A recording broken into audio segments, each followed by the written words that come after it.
बहुत से लोग इस बात का भी गलत प्रचार कर रहे हैं कि भाई ब्राह्मण ब्राह्मणों का काम करता है। मैं अपने बच्चों की कसम खा के कहता हूं कि नरेश कौशिक के मन में कभी भी जातिवाद की बात नहीं आई। हाथ जोड़कर नमन है भाई, बिल्कुल तो यूं दिखाने की जरूरत नहीं कि मैं नरेश कौशिक का साथी हूं, नरेश कौशिक का भाई चहेता हूं। गैल गैल अंडन की कतई जरूरत नहीं। मेरा एक ही निवेदन आप सबसे कि भाई आप अपने बूथों पर लग जाओ और ये संकल्प ले जाओ कि मैं अपने बूथ से जिताकर भेजूंगा भाई, चाहे कुछ भी हो जाओ। और मैं ये भी विश्वास दिलाता हूं, मेरी 36 बिरादरी यहां बैठी है। बहुत से लोग इस बात का भी गलत प्रचार कर रहे हैं कि भाई ब्राह्मण ब्राह्मणों का काम करता है। मैं अपने बच्चों की कसम खा के कहता हूं कि नरेश कौशिक के मन में कभी भी जातिवाद की बात नहीं आई। हमने हमेशा बहादुरगढ़ से भाजपा नेता एवं पूर्व विधायक नरेश कौशिक ने विधानसभा चुनाव के रण की तैयारी शुरू कर दी है। नरेश कौशिक ने पूजा अर्चना और हवन यज्ञ के साथ रविवार को अपने कार्यालय का उद्घाटन किया और दर्जन पर पौधे लगाकर पर्यावरण संरक्षण का प्रण भी लिया। इस मौके पर पूर्व विधायक नरेश कौशिक ने बहादुरगढ़ से मौजूदा कांग्रेस विधायक पर भी जमकर निशाना साधा। उन्होंने कहा कि पिछले 5 साल से बहादुरगढ़ में विकास कार्य सही ढंग से नहीं हो पा रहे। जनता ने जिसे जनप्रतिनिधि चुनकर विधानसभा में भेजा, वे हल्के की आवाज़ सही ढंग से नहीं उठा पा रहे। उन्होंने कहा कि वे देश के प्रधानमंत्री नरेंद्र मोदी, हरियाणा के पूर्व मुख्यमंत्री मनोहर लाल खट्टर और मौजूदा मुख्यमंत्री नायब सिंह सैनी की नीतियों को बहादुरगढ़ के लोगों के घरों तक पहुंचाने का काम करेंगे।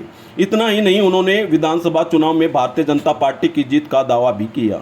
नरेश कौशिक का कहना है कि आने वाले विधानसभा चुनाव में भारतीय जनता पार्टी न सिर्फ बहादुरगढ़ से जीत दर्ज करेगी बल्कि पूरे हरियाणा में भारी बहुमत हासिल करेगी।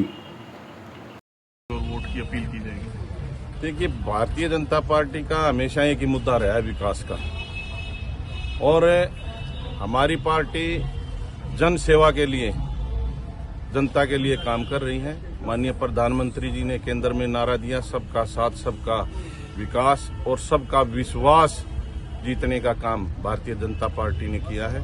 इसी तरह हरियाणा प्रदेश में पूर्व मुख्यमंत्री मनोहर लाल जी ने नारा दिया, हरियाणा एक और हरियाणवी एक। 36 बिरादरी को साथ लेकर जो सरकार बनाने का संकल्प लिया है, इसके लिए मैं सभी नेताओं का और सभी कार्यकर्ताओं का धन्यवाद करता हूं। विकास कार्य रुके हुए हैं, सड़कें नहीं बन रही हैं, गड्ढे हैं, क्या लगता है लोग समर्थन में वोट करेंगे?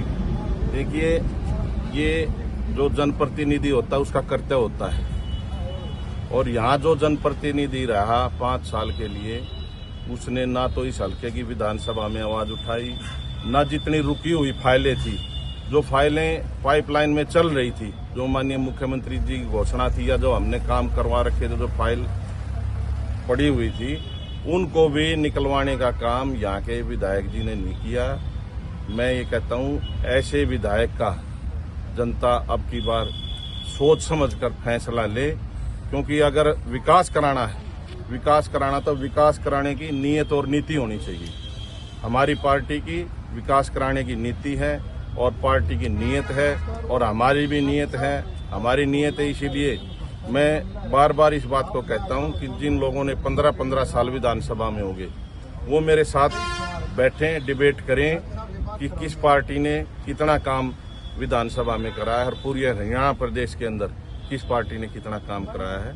तो ये सारी चीजें देखने की अब जनता समझ चुकी है, और आने वाले विधानसभा में कमल खिलाकर भारतीय जनता पार्टी की सरकार में